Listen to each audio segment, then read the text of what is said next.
السلام علیکم ناظرین، فسانہ عجائب کے خلاصے کا یہ آخری حصہ ہے۔ اس سے قبل کے 2 حصے میں یہاں تک خلاصہ ہوا تھا کہ وزیر اپنی روح کو جان عالم کے قلب میں منتقل کر لیتا ہے اور جان عالم کی روح بندر میں منتقل ہو جاتی ہے۔ اس کے بعد کی کہانی کو اس ویڈیو میں خلاصہ کیا جا رہا ہے، لیکن ان 2 ویڈیوز کو پہلے دیکھیں جس کا لنک ڈسکرپشن باکس میں دے دیا گیا ہے تاکہ مکمل کہانی کا خلاصہ آپ اچھی طرح سے سمجھ سکیں۔ آئیے اب آگے کی کہانی کو دیکھتے ہیں کہ کیا ہوتا ہے۔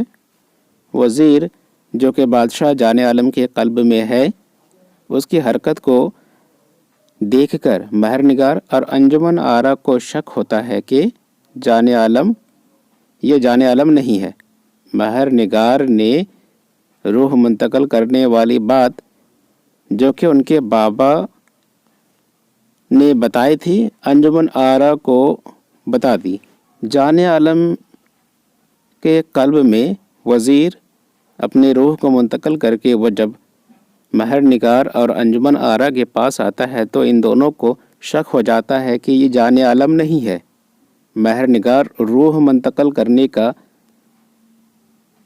کرنے والی بات جو کہ اپنے بابا سے وہ سنی تھی وہ انجمن آرا کو بتاتی ہے، اور وہ کہتی ہے کہ یہ ایسا بھی ہو سکتا ہے کہ جان عالم کے قلب میں کسی اور کی روح ہے، یہ جان عالم نہیں ہے۔ ادھر جان عالم کے پیچھے بندر مارنے والے لگے تھے۔ وزیر نے 100 روپے انعام کے طور پر رکھا تھا۔ اس وجہ سے جہاں کوئی بھی بندر ملتا اسے قتل کر دیا جاتا۔ ایک چڑی مار نے جان عالم یعنی بندر کو بے ہوش دیکھ کر اسے باندھ کر گھر لے گیا۔ چڑی مار بندر کو بادشاہ کے حوالے کر کے 100 روپے حاصل کرنا چاہتا تھا، لیکن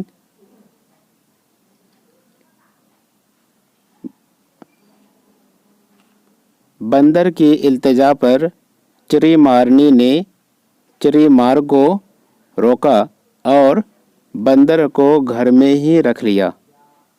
چڑی مار کے گھر کے قریب ایک تاجر رہتا تھا جس نے بھٹیاری کے ذریعے یہ پتہ لگانے کی ناکامیاب کوشش کی کہ چڑی مار کے گھر میں ایک انسان کی طرح بولنے والا بندر ہے۔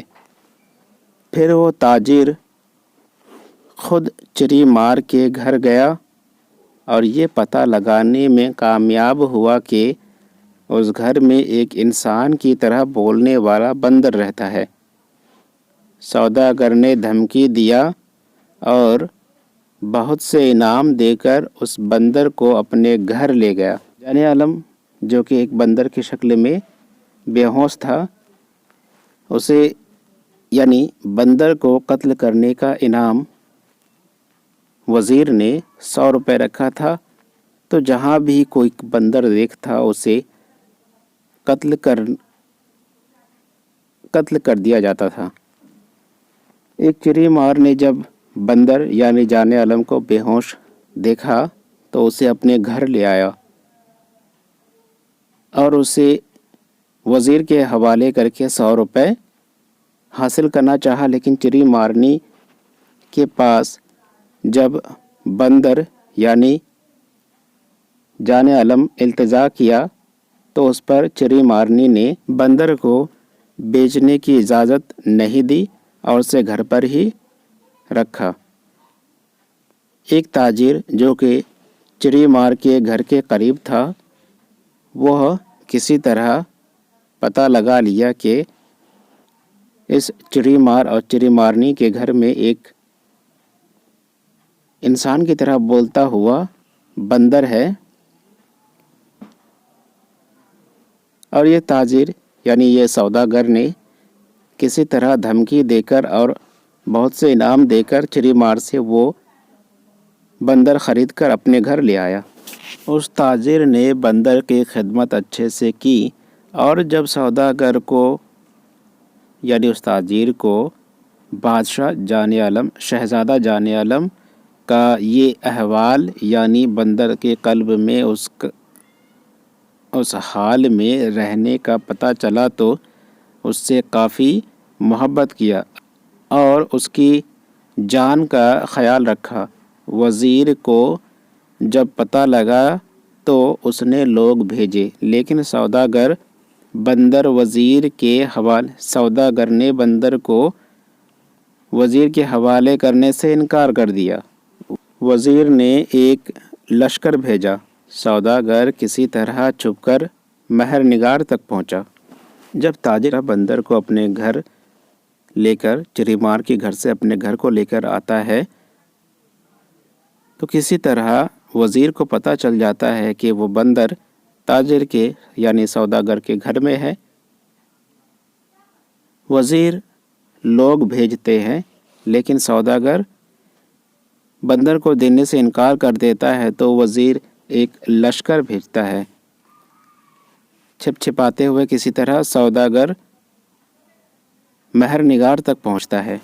بندر نے جب مہر نگار سے باتیں کی اور اسے یقین دلایا تو مہر نگار سمجھ گئی کہ یہی جان عالم ہے۔ مہر نگار کے پاس ایک طوطا تھا۔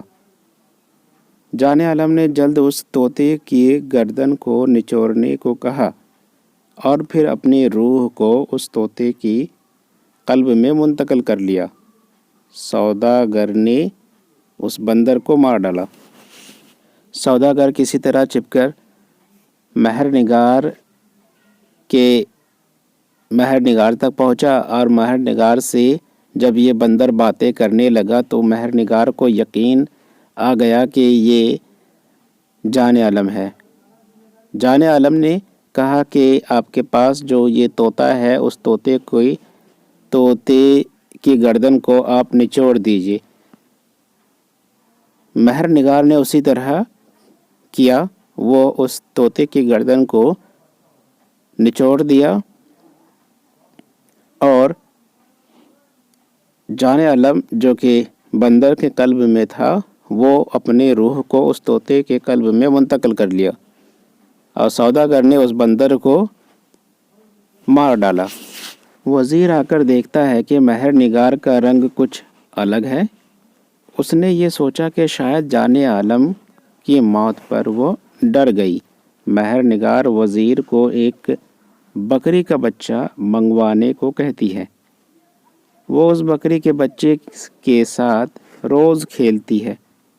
ایک دن خود اس بکری کے بچے کی گردن مروڑ کر رونے دھونے لگتی ہے اور وزیر آیا تو اس کو کہنے لگتی ہے کہ اس میں جان ڈال دے۔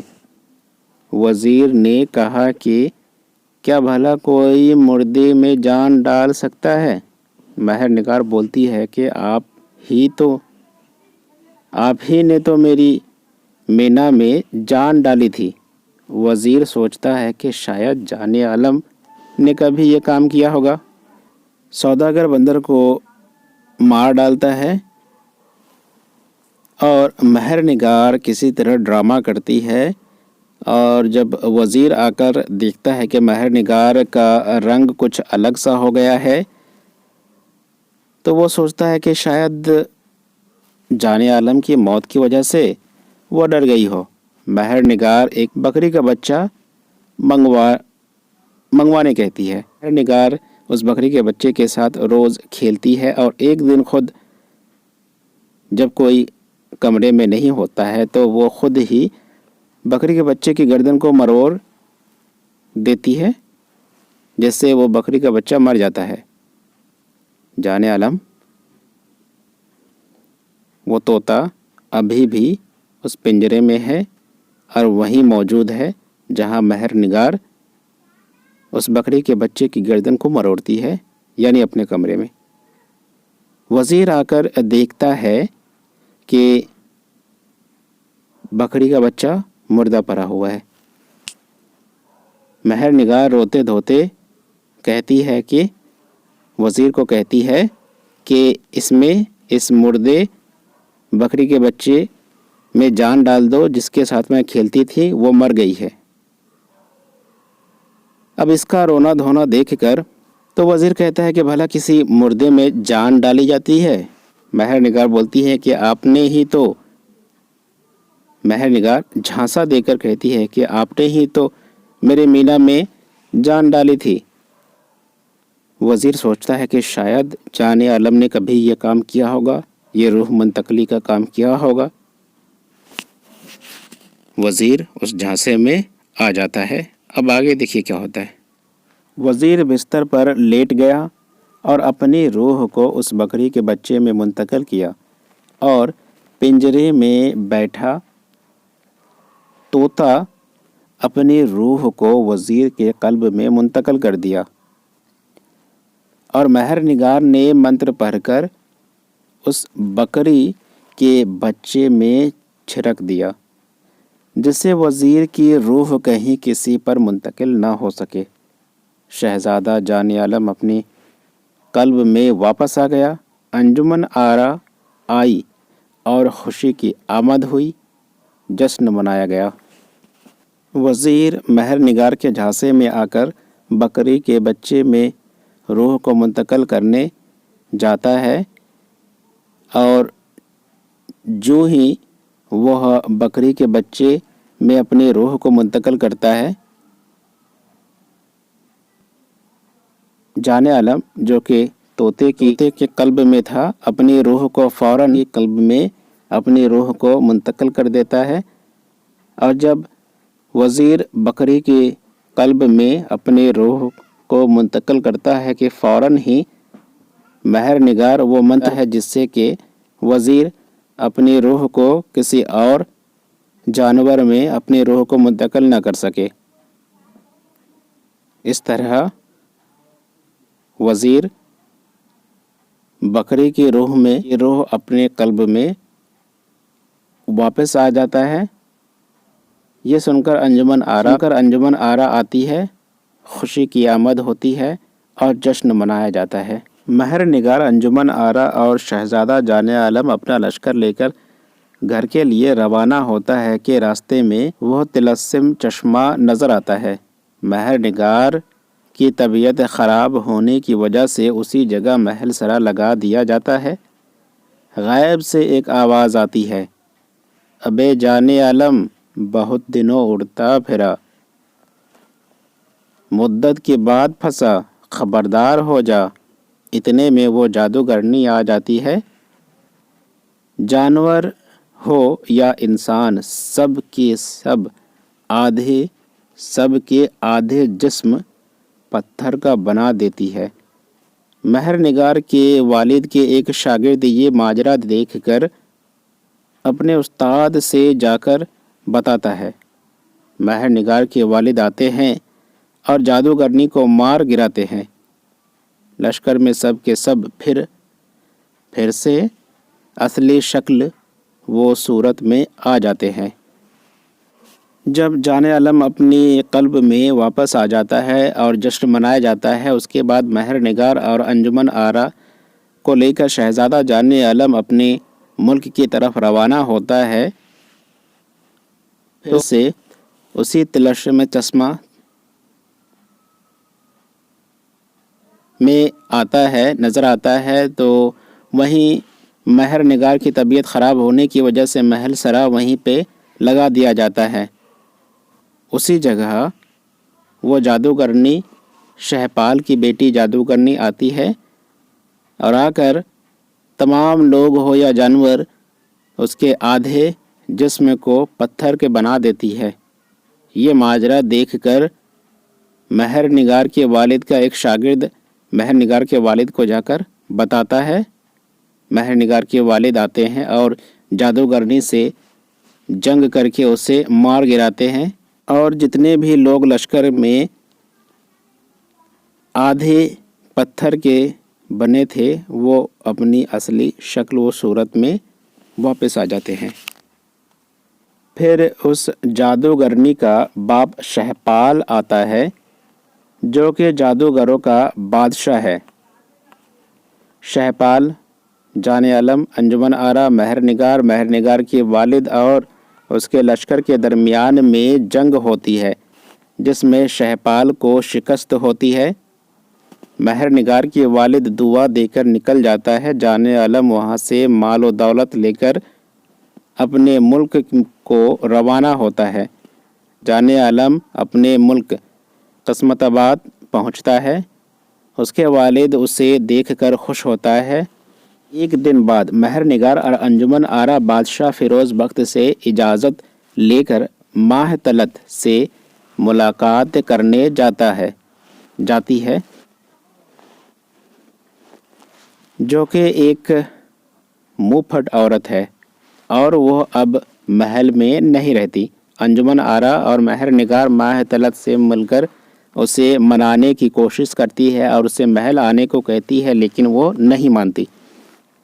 شہزادہ جانے عالم اس بکری کے بچے کو مار کر اس کا گوشت کتوں میں تقسیم کر دیتا ہے۔ بادشاہ فیروز بخت جانے عالم کو بادشاہت عطا کرتا ہے اور اسی دن اسے تخت پر بیٹھاتا ہے۔ جانے عالم انجمن آرا اور مہر نگار جب قسمت آباد پہنچتا ہے تو اسے دیکھ کر فیروز بخت خوش ہوتا ہے، اور اس کے ایک ہی دن بعد مہر نگار انجمن آرا فیروز بخت سے اجازت لے کر ماہ طلعت سے ملاقات کرتی ہے، جو کہ ایک منہ پھٹ عورت ہے اور وہ اب محل میں نہیں رہتی ہے، لیکن ماہ طلعت اور انجمن آرا منانے جاتی ہے اور وہ کہتی ہے کہ وہ محل آئے اور ساتھ رہے، لیکن ماہ طلعت نہیں مانتی۔ شہزادہ جانے عالم جب اس بکری کے بچے کو دیکھتا ہے اسے غصہ آتا ہے تو وہ اس سے مار کر اس کے گوشت کو کتوں میں تقسیم کر دیتا ہے۔ فیروز بخت یہ دیکھ کر اسی دن اسے تخت پر بیٹھاتا ہے اور بادشاہت جانے عالم کو ملتی ہے۔ اگر آپ کو یہ ویڈیو مفید معلوم ہو تو اسے لائک کیجئے، دوست و احباب میں شیئر کیجئے۔ ویڈیو کو دیکھنے کے لیے شکریہ۔ خدا حافظ۔